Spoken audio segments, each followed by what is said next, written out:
Spremljamo velike prelomne novice v odmevnem primeru. Brat Ann Kepner po mačehi oziroma oči mu je bil pridržan. Timothy Hudson je bil na prostosti, odkar naj bi lani med družinskimi počitnicami na križarki Carnival spolno napadel in ubil svojo 18-letno polsestro. Pravkar smo prejeli nove podrobnosti o tem, zakaj je zdaj za zapahi in kaj to pomeni za ta pretresljiv primer domnevnega družinskega nasilja na morju. Spremljamo primer, ki ga predstavlja Law and Crime. Sem Chris Stewart.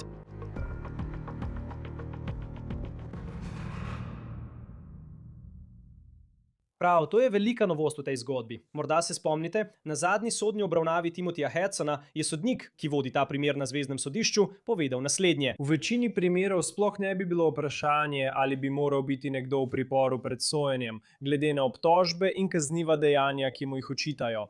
Toda ker je Hudson star komaj 16 let, to stvari zaplete. Toda vse to se je nocoj močno spremenilo, saj je Timothy Hudson zdaj po poročanju v zaporu okrožja Citrus na Floridi, o čemer je najprej poročala televizija West iz Orlanda. Okrožje Citrus je severno od Tampe in leži na obali Mehiškega zaliva na Floridi. Tako, to je posnetek, ki se ga morda spomnite, ko je Timothy Hudson v začetku tega meseca prispel na zvezno sodišče v Miamiju na zaslišanje o varščini. Kljub temu, da se sooča z obtožbami za umor in spolno nasilje, je 16-letnik, do tega, kar smo izvedeli v zadnjih nekaj urah, živel je pri družinskem članu na obali zaliva na Floridi pod pogoji, ki jih je določilo sodišče. Do zdaj še ni bil v zaporu. Vendar pa sodni dokument, ki je bil pravkar razpečatan in je bil vložen 10. junija, kaže, da je zvezni sodnik, ki nadzira ta primer, dejal, da bi moral Hudson biti v zaporu do sojenja.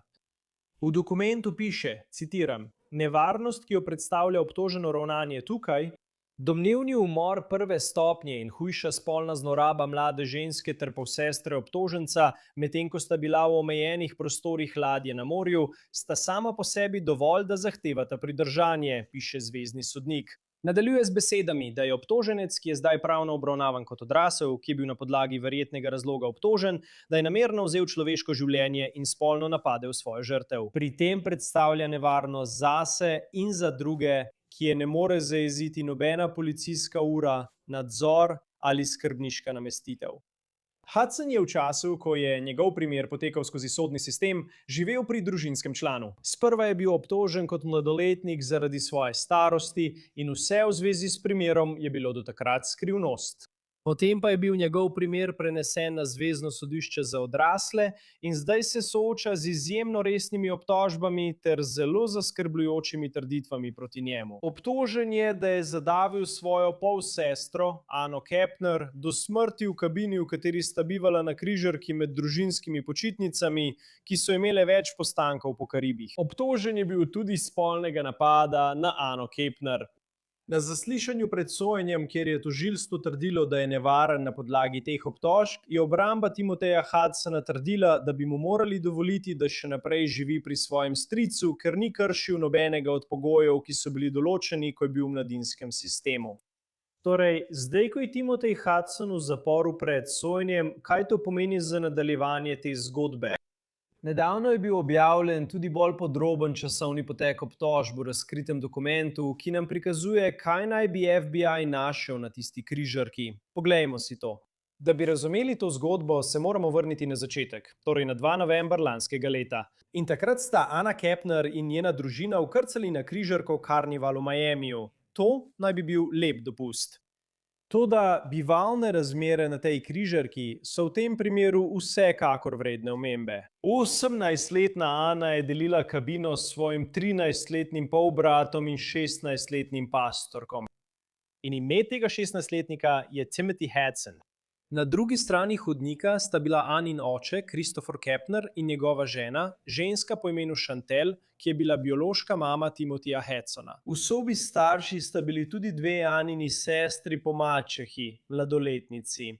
Zdi se, da je to križarjenje večinoma potekalo tako, kot bi pričakovali. Družina je s to ladjo plula na več krajev v Karibih, na primer v Cozumelu, Mehiki.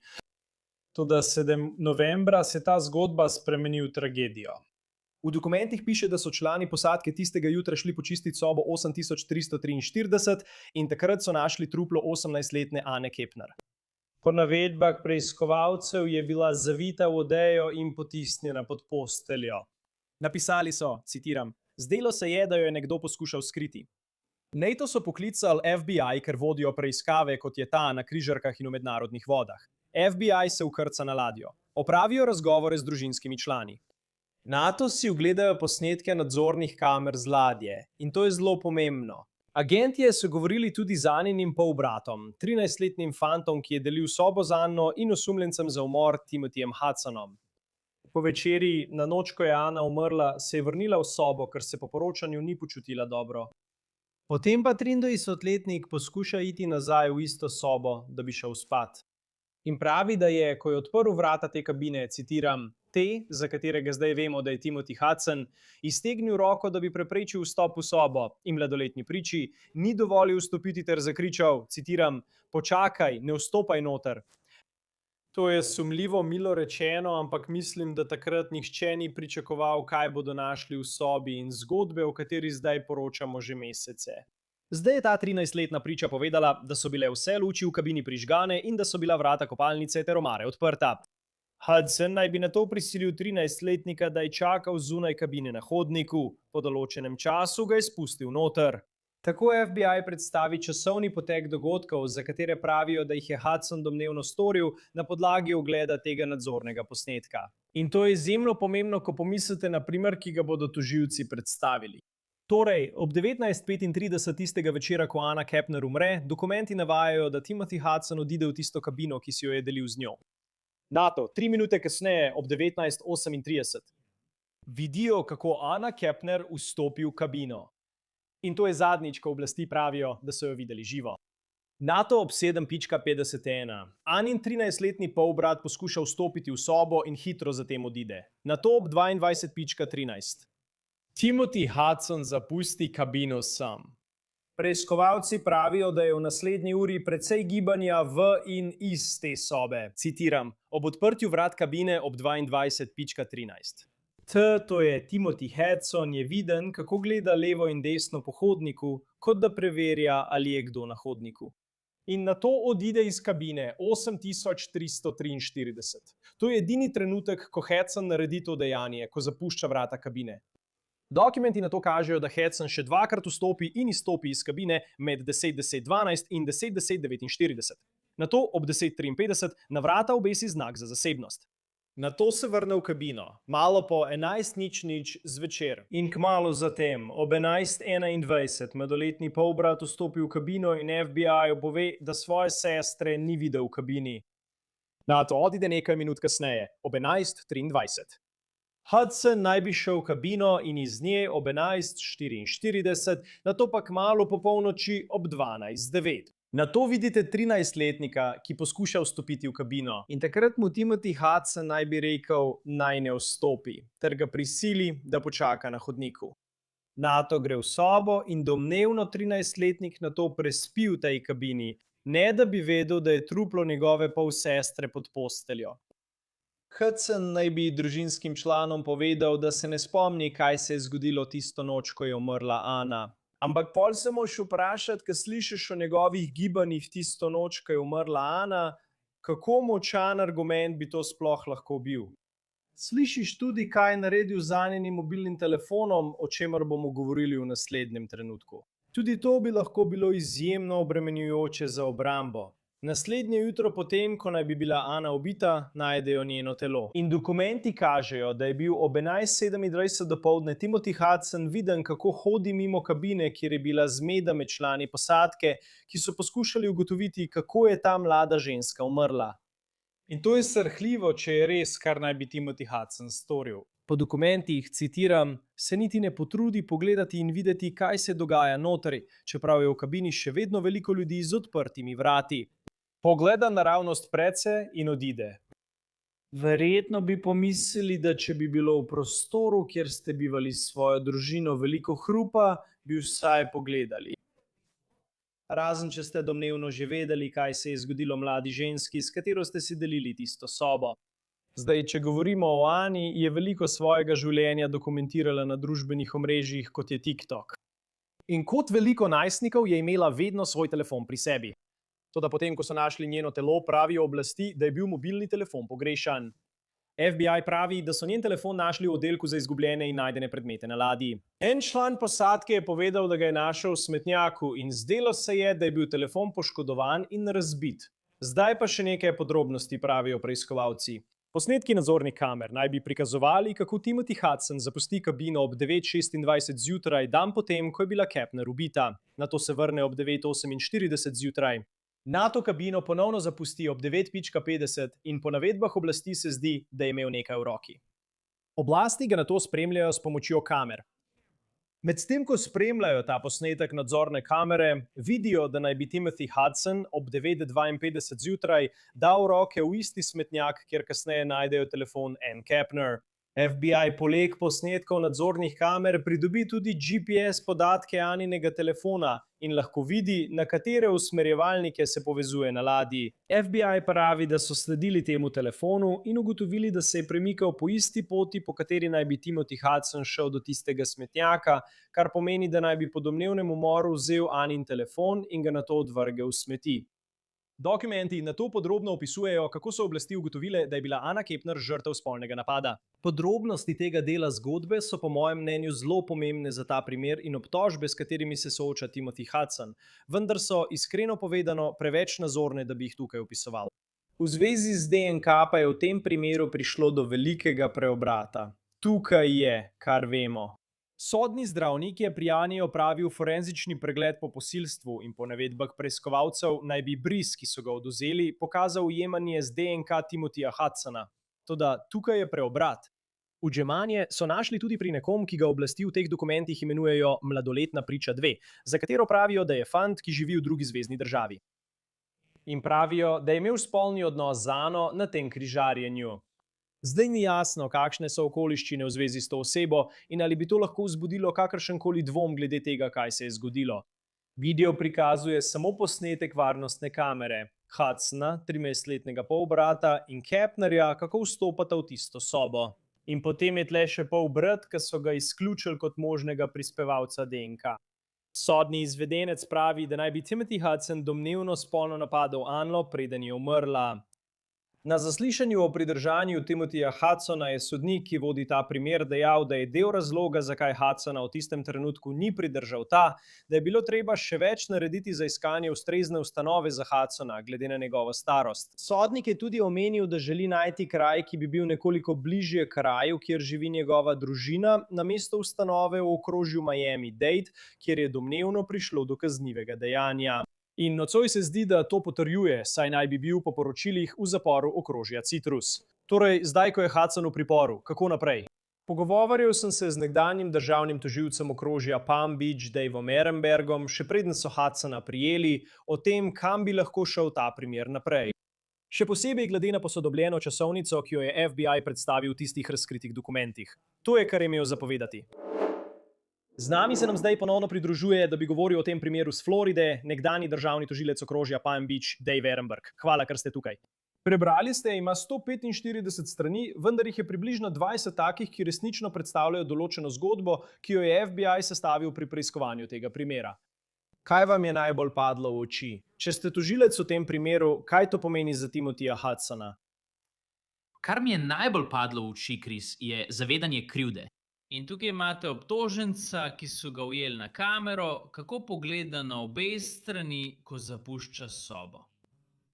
In potem se zelo potrudi, da prepreči svojemu bratu vstop v sobo. Rekel je, počakaj zunaj, ker se je domnevno preoblačil. In brat je mislil, da je bilo nenavadno, ker so bile vse luči prižgane, zavese odprte in bilo je jasno, kdo je bil zadnja oseba, ki so jo videli z žrtvijo. Kar se tiče zavedanja krivde, ga potem vidimo, kako hodi po ladji na kameri s telefonom, ki je bil od Ann Kepner, in išče kraj, kjer bi ga lahko skril. In potem je nekaj časa na mestu, kjer je bil telefon skrit, in tam odloži telefon. Kdo to naredi? Razen, če si ti tisti, ki je ubil Anno Kepner.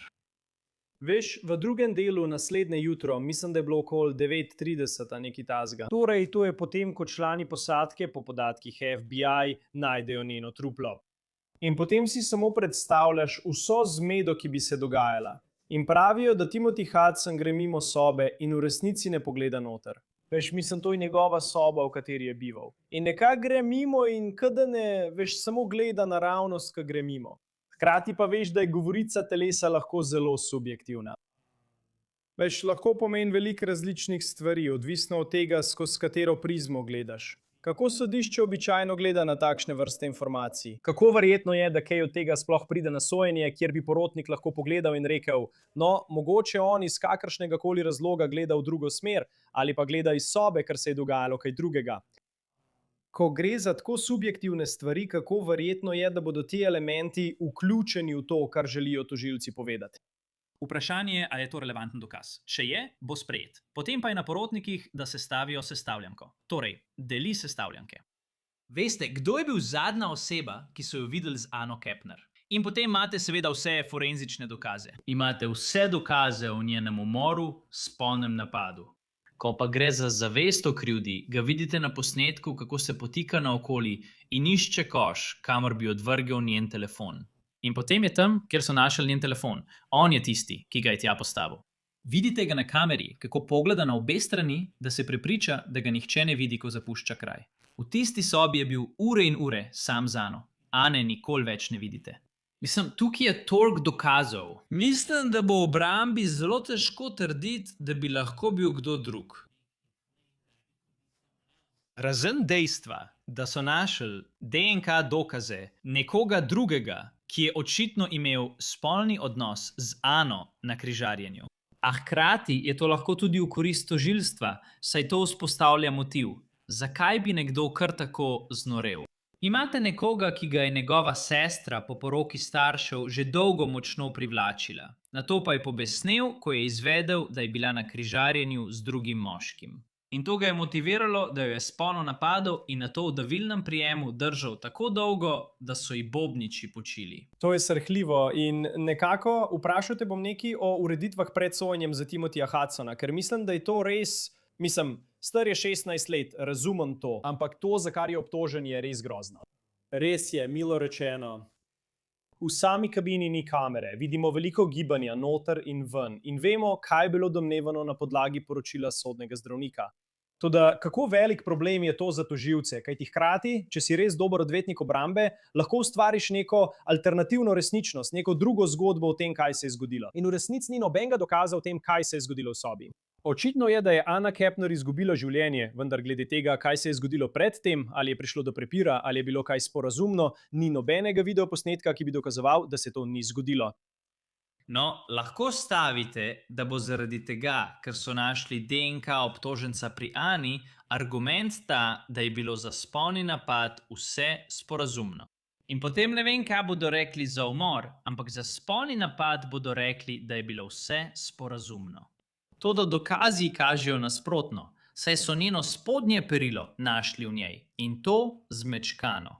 In to je skladno z nasilnim, prisilnim spolnim napadom. Prav tako je umrla zaradi davljenja. Mislim, bilo je toliko intenzivno, toliko brutalno, da so ji bobniči počili. Na vratu so bile hude sledi in modrice, pa tudi okoli ušesa. To ni bil zgolj sporazumen seks. Mislim, da tega nihče ne bi mogel reči. Poleg tega boste imeli pričanje nekdanjega fanta Ane, ki je povedal, da se je obtoženec v preteklosti do Ane obnašal čudno, da je bil obseden z njo in da je ona to vedela. In vendar se zdi, da družina preprosto pogleda stran, ko se vse to dogaja. Ja, in veš, slišiš, kako so bile sobe razporejene, starši pa so bili čez hodnik. Ampak potem imaš to čudno dinamiko med Ano in njenim polbratom. In čeprav se zdi, da imajo starši in stari starši odličen odnos, so vsaj stari starši tako rekli. Zdi se, da to ni bila tako velika skrivnost za tiste, ki so jih poznali, da se med njima nekaj dogaja.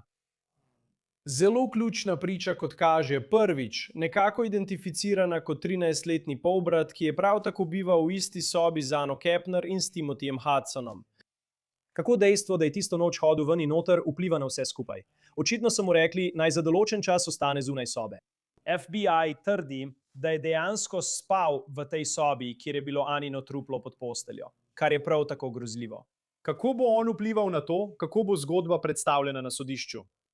On bo priča, ker mu je obtoženec na zelo čuden način rekel, naj ne vstopa v sobo. Tudi on je tam bival.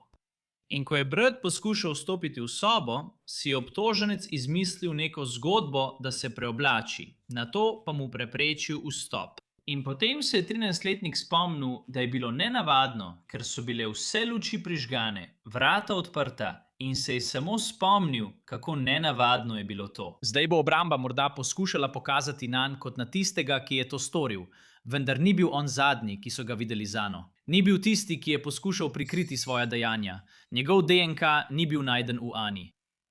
Tako bi bila to izgubljena bitka. Mislim, da bi pri poroti izgubili verodostojnost. Mislim, da bi poskušali krivdo preložiti na naključnega človeka na ladji, s katerim je Ana imela spolne odnose.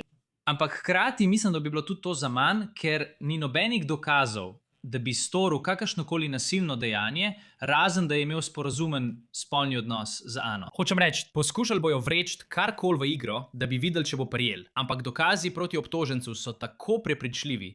Kaj sploh narediš kot odvetnik obrambe v tem trenutku? Ker vem, da lahko postaviš obrambo, naprimer, da je bilo vse sporazumno. Veš, obstaja veliko različnih obramb, ki bi jih lahko uporabili, ampak zdi se, da če to primerjaš, vsaj v tem trenutku mislim, če to primerjaš s tem, kar FBI trdi, zdi se, da to ne bi uspelo, da bi bilo to bolj kot nekakšen zadnji poskus. Zdi se mi, kaj sploh naredi odvetnik obrambe v tem trenutku? S tem mladim klientom, ki ga čaka res težak primer, ki se zdi precej trden, vsaj glede na to, kar je navedeno v dokumentih. Prav, no, zato sem dolgoletni tožilec in šele nedavno zagovornik, ker bodo te stvari res težko razložljive. Ampak lahko poskusijo preprosto od tožilstva zahtevati, da izpolni svoje dokazno breme in to povedati. Čeprav obstajajo dokazi o spolnem stiku, dokazi DNK ne dokazujejo, kdaj je do spolne aktivnosti prišlo in ali je bila sporazumna. Ne dokazuje, ali je bila povezana z vzrokom smrti ali kdo je povzročil smrt. Lahko poskušajo reči, da je to storil drugi moški na ladji ali 13-letni brat. Vsi so imeli isto kabino, kaj ne? In imel je dostop do 13-letnika. Lahko rečejo, da je imelo tudi osebje dostop do kabine in da lahko preverijo, ali časovnica tožilstva res izključuje vse ostale. To je takšna stvar. Primer moraš dokazati onkraj razumnega dvoma. Dovolj je, da en porotnik vztraja in to pomeni, da porota ne doseže soglasja. Tako je, ja. Mislim, ampak zdi se tudi zelo težko, saj posnetki varnostnih kamer jasno pokažejo, da Ana Kepner vstopa v sobo. Timothy Hudson gre noter. Imaš tega 13-letnika, ampak očitno, vsaj FBI očitno verjame njegovi zgodbi. Star je tudi 13 let, mislim, to je res zelo mlad. Kar se tiče stvari pred sojenjem, smo prejšnji teden videli Timothyja Hudsona, ki je šel na sodišče in lahko odšel domov. Kaj si misliš, samo na podlagi tega razumem, da je star 16 let, ampak glede na to, kako brutalen je bil ta umor, kaj si misliš o tem, da mu je sodnik dovolil, da še naprej živi pri svojem stricu? Veš, mislim, da je tukaj prisotna določena inercija, ker dejstvo, da je bil ves ta čas na prostosti pred sojenjem in ni storil nobenih prekrškov, je sodniku verjetno olajšalo odločitev, da reče: v redu, nadaljevali bomo po tej poti. Poleg tega pa tudi ni ravno begosumen. Mislim, saj je mladoleten, nima svojega zasebnega letala, ni kot Didi, da bi lahko samo nekoga poklical in dobil več letalo, ki bi ga prišlo iskat. Nima resnih prejšnjih kaznivih dejanj, zato ni prava grožnja skupnosti. In zato razumem, da čeprav je to zelo resno kaznivo dejanje, ga pred sojenjem ne bodo poslali v zapor ali pridržali. Druga pomembna stvar je njegova starost.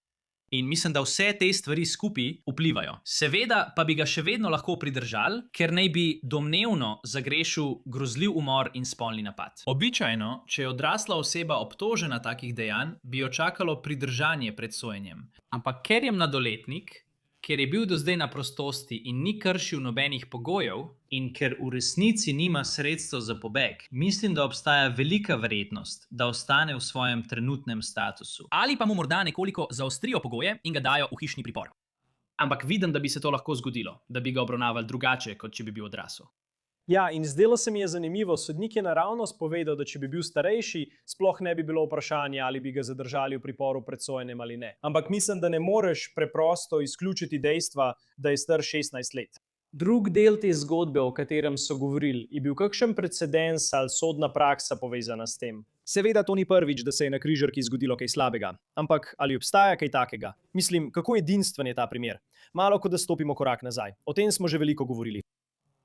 Mislim, a se vam zdi, da obstaja kakšen primer, ki je podoben temu, s čimer se ukvarjamo tukaj? Zanimivo. Ja, vedno je neka povezava s Florido pri vsem. Tako se zdi, ja.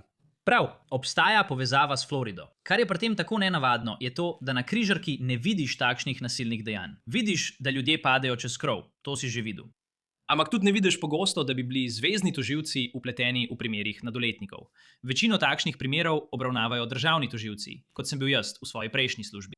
Ampak, ker se je to zgodilo v mednarodnih vodah, spada pod pristojnost zveznih oblasti. In zato se zvezni organi ukvarjajo z mladoletnikom. Tudi to je redko. In zato je ta primer pritegnil toliko pozornosti zaradi dejstev, ker je tako nenavaden na toliko različnih načinov. Upam, da bo tukaj pravici zadoščeno. Mislim, da je del razloga, zakaj nas to tako fascinira, tudi v tem, da so bili družinski člani popolnoma nevedni in so omogočili, da se je to zgodilo, čeprav so jim bili pokazani opozorilni znaki. In vendar so jih vse dali skupaj v isto sobo, medtem ko so bili zunaj, zabavali so se in ignorirali resničnost. Mislim, da to moti veliko ljudi, kar je tudi prav. Ja, in glede tega, ker v teh primerih pogosto vidimo civilno plat, tožbo zaradi protipravne smrti. Ampak v tem primeru, ker sta bila, veste, oče Ann Kepner in njena mačeha na križarjenju, ko imaš žrtev in pogledaš nekatere družinske člane, bi lahko trdil, da so Ano dali v sobo z nekom, ki naj bi jo ubil. Mislim, kdo bi lahko na civilni strani vložil tožbo zaradi protipravne smrti? Ali kaj takega sploh obstaja v takem primeru, kjer je žrtev tukaj? Njeni družinski člani bi bili tisti, ki bi jih tožili. Ja, no, ena mislim, da ima svoje biološke starše in potem ima še krušne starše. Torej imaš, kaj ne? Torej imaš biološkega očeta. Mislim, kar je prav. Biološki oče bi lahko vložil civilno tožbo, ker je to njegova hči in je svojo hčer zaupal materi in očimu, na koncu pa je umrla. Torej, ja, lahko bi vložil tožbo. Morda bi celo poskusil vložiti tožbo proti Carnival Cruise Lines. Težko je to storiti, vendar je to vrstna, slaba publiciteta nekaj, česar si križarska družba morda ne želi. Prav tako bi morda lahko naredili več na področju varnosti. Zdi se, da so varnostne kamere na ladji pomagale razrešiti ta primer in da je varnostno osebje ukrepalo, ko je lahko, vendar bi morda lahko križarka naredila še kaj več. In to je tema za civilno tožbo. Ja, bomo videli. Mislim, očitno je še dolga pot, preden pridemo do te točke zgodbe, bomo videli, kaj se bo zgodilo naprej. Timothy Hudson je za zdaj na prostosti. Bomo videli, ali bo na koncu pridržan pred sojenjem, ampak resnično žalosten primer in nekaj novih podrobnosti, ki prihajajo na dan. Dave Ehrenberg, nekdanji državni tožilec okrožja Palm Beach. Hvala, kot vedno, da ste nam razložili te primere s Floride. Cenimo to. Hvala, Chris. To bo vse za primer, ki ga je predstavil Law & Crime. Naročite se na nas na YouTubu in Spotifyju. Zdaj nas lahko spremljate tudi na Peacocku. Sem Chris Stewart. Se vidimo naslednjič.